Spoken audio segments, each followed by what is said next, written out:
Vous le saviez peut-être déjà, mais je ne suis pas un développeur. La première fois que j'ai entendu parler du web scrapping, c'était en janvier 2021, donc c'est relativement récent. Mais attention, jusqu'à présent, je n'ai fait que du web scrapping sans écrire de code. Et le web scrapping en no-code, c'est un petit peu comme si vous preniez l'ascenseur, mais en plein milieu, vous avez une panne. Alors jusqu'à présent, c'était très bien parce que vous avez eu une forte progression rapidement, mais au final, ça sert à rien parce que vous vous arrêtez à mi-chemin.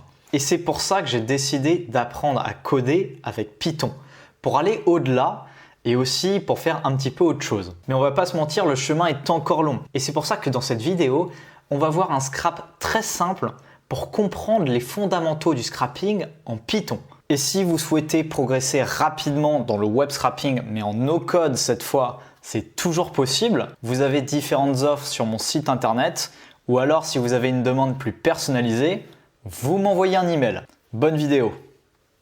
Dans cette vidéo, on va écrire une dizaine de lignes de code qui vont nous permettre d'extraire le titre d'une page web. Et lorsque l'on va scraper le titre, on va donc scraper la balise H1. La première chose que l'on va faire, c'est que l'on va créer un environnement virtuel en se rendant directement dans un terminal. Alors l'environnement virtuel, c'est pas quelque chose que l'on doit spécifiquement faire sur Python, du moins ce n'est pas obligatoire, mais c'est toujours mieux à partir du moment où l'on compte créer différents projets. Pourquoi ? Parce qu'un environnement virtuel, c'est un environnement qui va être séparé de l'environnement global de Python. Donc à terme, ce sera beaucoup plus facile de gérer ces projets individuellement. Dans mon terminal, si je tape la commande pwd, j'ai accès au chemin de mon ordinateur. Et si je tape la commande cd plus un nom de dossier qui suit le user/utilisateur, par exemple PyCharm Projects, je peux maintenant naviguer dans un nouveau dossier. Si je fais à nouveau pwd, j'ai accès à mon nouveau chemin /PyCharm Project. Donc avec la commande cd, on va pouvoir naviguer jusqu'au dossier où vous souhaitez créer votre environnement virtuel. Maintenant, pour créer notre environnement virtuel, on va taper la commande python/m venv env. Et mon environnement virtuel vient de se créer. J'ai maintenant un dossier qui s'appelle env. Et dans ce dossier env, je vais pouvoir activer mon environnement virtuel en me rendant dans le dossier script, puis activate. Alors il me semble que le nom du dossier change un petit peu. Script, c'est si vous êtes sur Windows, mais si vous êtes sur Mac, normalement vous avez le dossier qui s'appelle bin. Je vais donc activer mon environnement virtuel en faisant source env/script/activate. Et mon environnement virtuel a été activé parce que maintenant j'ai env qui est noté juste au-dessus. La suite logique de tout ça, c'est de rajouter des packages.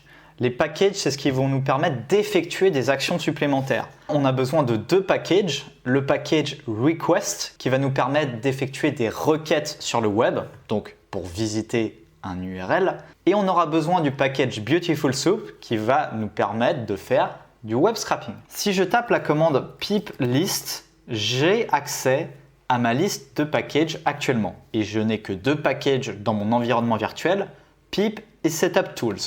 Si j'ai envie de rajouter mon package request, je vais faire pip install requests avec un S. Et maintenant, si je refais pip list, j'ai accès à mon package request. Pareil pour mon package beautiful soup, je vais faire pip install beautiful soup 4. Et si je fais pip list, j'ai maintenant accès à mon package request et beautiful soup 4. Pour faire ce scrap, j'ai décidé d'utiliser PyCharm. Donc je vais créer un fichier Python que je vais appeler scrapper. Si je vais dans les settings et dans Python Interpreter, vous voyez que mes packages ont bel et bien été importés. Et la première chose que je vais faire, c'est que je vais importer ces packages. Donc pour importer request, je vais faire import requests avec un S. Et pour importer beautiful soup, je vais taper la ligne from bs4 import beautiful soup. Maintenant, on va créer une fonction qui va nous permettre de scraper n'importe quel titre d'un site web. Pour créer notre fonction, on va mettre def, puis on va donner le nom à notre fonction. par exemple script title, et comme paramètre, on va mettre l'URL de notre site. Et à la fin, on va renommer la fonction. Donc script title, et là je vais mettre l'URL du site que j'ai envie de scraper. Pour l'exemple, j'ai pris un article de blog, je copie et je mets l'URL. À partir de là, on va pouvoir récupérer l'URL grâce au package request. Donc je vais créer une variable que je vais appeler R, puis je vais faire request.get et je vais récupérer l'URL. Puis par la suite, j'ai envie de récupérer le contenu de cette URL sous un format HTML. Si vous voulez, c'est un petit peu comme si vous faisiez clic droit, inspecter, puis vous avez accès à l'ensemble du code HTML du site. Donc pour obtenir le format HTML, je vais créer une variable BS et je vais utiliser Beautiful Soup. Je vais utiliser la variable R, r.content. Et en deuxième paramètre, je vais utiliser un parseur. Alors il y a différents parseurs, mais un qui est particulièrement utilisé, c'est le HTML parseur. Là, je vais faire un print de ma variable BS pour savoir si tout fonctionne jusque-là. Je vais faire un clic droit Run Scrapper et j'ai accès à l'ensemble du code HTML de mon site. Ça, c'était juste pour la vérification. Et maintenant, on va extraire la balise H1. Je vais me créer une nouvelle variable que je vais appeler titre. Et pour récupérer la balise H1, je vais faire BS, donc je vais récupérer le contenu. Je vais mettre point, puis je vais mettre le nom de ma balise. Ici, ce sera donc H1. Attention parce que cette technique, elle permet de récupérer la première instance du tag en question. Donc, je n'aurai accès qu'au premier élément H1. Alors, dans notre cas, ça va parce que par convention, il n'y a qu'une seule balise H1 par page.